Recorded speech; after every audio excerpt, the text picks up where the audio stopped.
Good morning, everyone.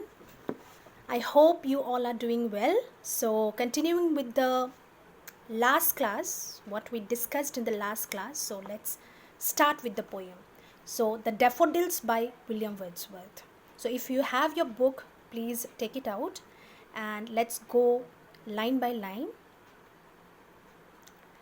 I wandered lonely as a cloud that floats on high over vales and hills. When all at once I saw a crowd, a host of golden daffodils. Now, before starting the explanation, I would like to tell you here about the rhyme scheme. So, the rhyme scheme that we discussed in our earlier classes. Alright, so if you see the rhyme scheme here, please look at the last word of each line. In the first line, the last word is cloud. In the second line, the last word is hills. In the third line, the last word is crowd. And in the fourth line, it is daffodils. Now, you need to find out whether these words rhyme with each other. Okay, so see the first word, cloud. Now, does cloud and hills, do they sound similar? No, they don't sound similar. Okay, so you place cloud as A. Alright, you need to mark it as A, B, or whatever in small alphabet letter. Alright, rhyme schemes are always identified in the form of small alphabet letters. So suppose you give cloud as small letter A. Now, since in the second line the word hill doesn't rhyme with cloud, so this will have different rhyme. Okay, so you give it as B, small letter A, B. Then see the third line, that is the last word, crowd. Now with these two words, cloud and hills, with whom does it rhyme the similar? That is the word crowd. Crowd doesn't rhyme similar with hills, but it does rhyme similar with the word cloud. Alright, so whenever the rhyme scheme will be similar, you have to give same alphabet letter for those similar rhyme scheme. So A, it will be A, B, A, because the crowd is rhyming same with cloud, and cloud you have already given as small letter A. Alright, so here also for the crowd you have to give again A. Then daffodils, the third word, the second word, the last word, hills. Now daffodils, dills, hills, both these words are rhyming the same. Okay, so it will also have the same alphabet letter. So what will be the rhyme scheme of this whole stanza? It will be A, B, A, B. Okay, till now, because in this page only 4 lines are given here. Then please turn the next page. Again see, 2 lines are there in this stanza only. That means in this stanza overall you are having 6 lines. Now identify the last words of each line. Trees, breeze. Now what do you think? Do these words rhyme similar? Trees, breeze. What do you think? Trees, breeze. Trees, breeze. Yes, they are rhyming the same. So you have to give small letter C here. C. Why C? Because the word trees doesn't rhyme with the earlier words. It doesn't rhyme with cloud, nor with hills, nor with crowd, nor with daffodils. Alright? So none of these words rhyme the same with the word trees and breeze. So for trees and breeze, you have to give a different alphabet letter. So since we have already given A, B, so now here you have to place C. Alright, and in the the sixth line also, the last word is rhyming same with the trees. So whatever letter you will give for trees, for breeze also you have to give the same, because it is rhyming the same. Alright, so it will be CC for both these lines. So whenever this kind of lines, consecutive lines, and the last word, if they rhyme the same in a stanza, then they are known as rhyming couplet. Couplet, couple, it has come from the word couple.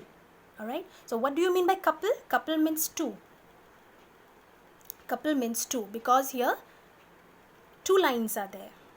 Alright, in this stanza, the last two lines are rhyming the same. So they are referred to as rhyming couplet. I hope this is clear to you all. Alright, so if we find out now what is the rhyme scheme of this particular stanza, it will be A, B, C, C. Now this C, C, these lines are called rhyming couplet. Okay, don't get confused. So do note it down if you have copy and pen with you. Okay, rhyming couplet means when the last two lines rhyme the same. That is the last words of the last lines, two lines, because it is couplet. Okay, so the last words of the last two lines, if they rhyme the same, then they are known as rhyming couplet. So that is about it, about the rhyme scheme that I would like to discuss about. Now see the explanation part, you see. So before going through the explanation part, I would like to give an extra piece of information here, that this poem romanticizes nature, as we discussed earlier, because William Wordsworth is a nature lover, right?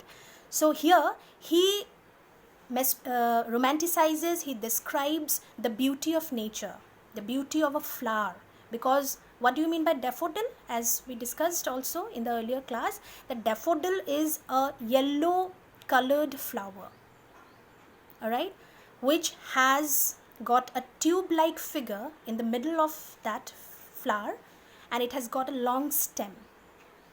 Okay, the stem of that flower is long, and the color of that flower is yellow, and in the middle of that flower you will see a figure which appears like a tube. Alright, so if you search it in Google, you will find out that daffodil is a yellow colored flower which has got a tube-like figure in the middle of the flower, and it has got a long stem. Okay, so since flower is a part of nature, flower is a part of a plant, flower, plants, trees, so these are parts of nature. So automatically we come to know that here William Wordsworth romanticizes nature. Alright, he describes the beauty of nature. So that is about the flower, that is about the nature part. Now coming back to personal experience. Here William Wordsworth describes his own personal experience. So this poem is purely based on an incident that happened in the life of William Wordsworth. Alright, it's like an inspirational story. So what happened is that he was actually, once upon a time, he was walking with his sister named as Dorothy, alright, and he had a brother also, and after the death of his brother, he was completely broken. He was totally saddened, and in order to overcome that feeling, in order to overcome that emotion, that sadness, he was just loitering here and there with his sister, and he was exploring the nature. Alright, because nature, as we all know, that it is a such kind of company that always gives pleasure. Isn't it so? Don't you think so? Like whenever we feel upset, Whenever we feel unhappy, you just go out, explore the world, explore the nature. Then what happens? Automatically our heart fills with pleasure. All right, we tend to be in a good mood then. So that personal experience William Wordsworth is highlighting in this particular poem. All right, so that's why he said, I wandered lonely as a cloud. Point to be remembered here is that as a cloud. Now, I hope you must be able to identify this line with one of the figures of speech that we discussed in the earlier class. That is, the word as is there. So what does it signify? Here, what figure of speech is there? That is simile. Alright, now I is being compared here with cloud. Now who is the I here? I here is the poet, that is William Wordsworth. So he is just wandering, loitering here and there. Okay, like a cloud, as a cloud. Because cloud, as you can see high above the sky, what happens? Clouds tend to be wandering all alone in the sky. Alright, without having any purpose, without having any aim. So in the similar way, the poet William Wordsworth is also just loitering, wandering here and there like a cloud. Alright, so point to be noted here is that figure of speech, that is simile, is used. Okay, see the next line. Cloud that floats on high over the vales and hills.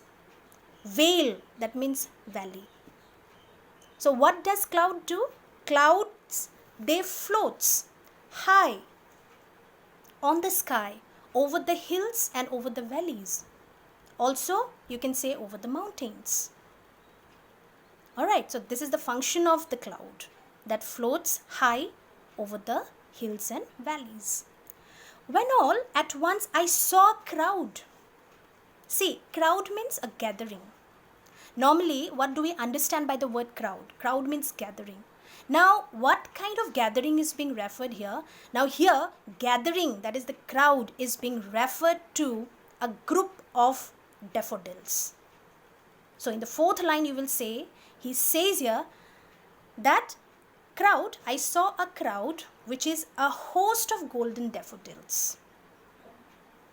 Alright, so the host of golden daffodils is being referred to as crowd.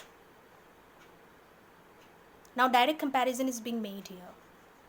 Alright, crowd with the daffodils.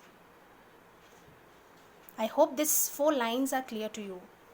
Isn't it so? See the next lines. Beside the lake, beneath the trees.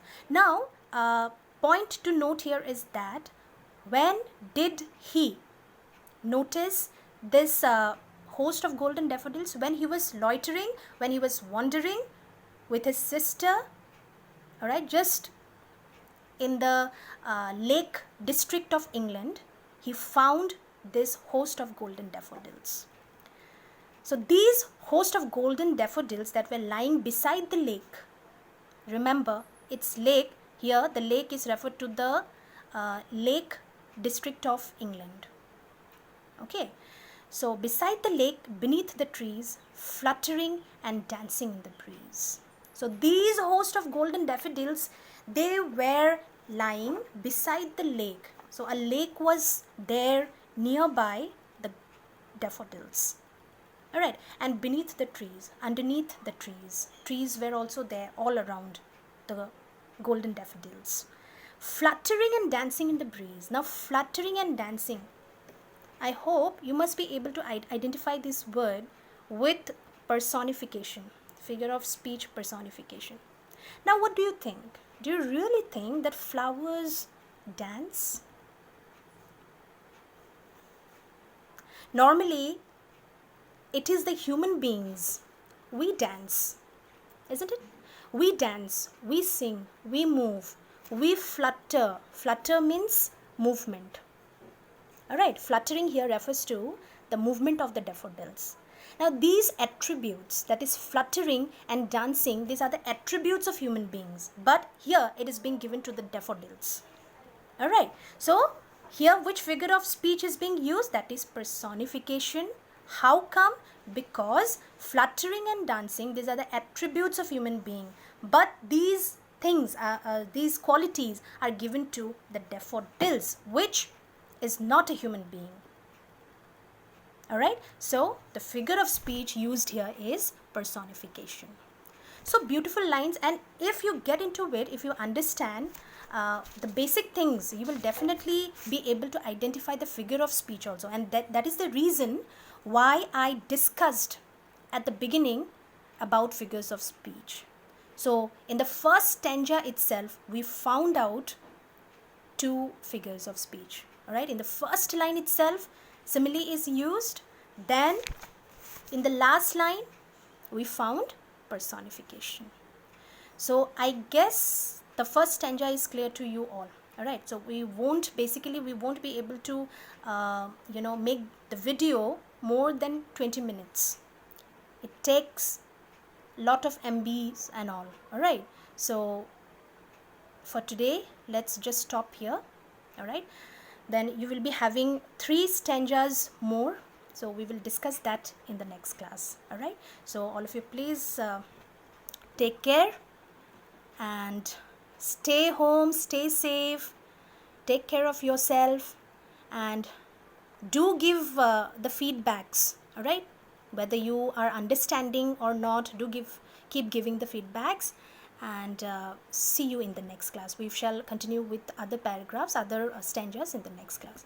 So thank you very much.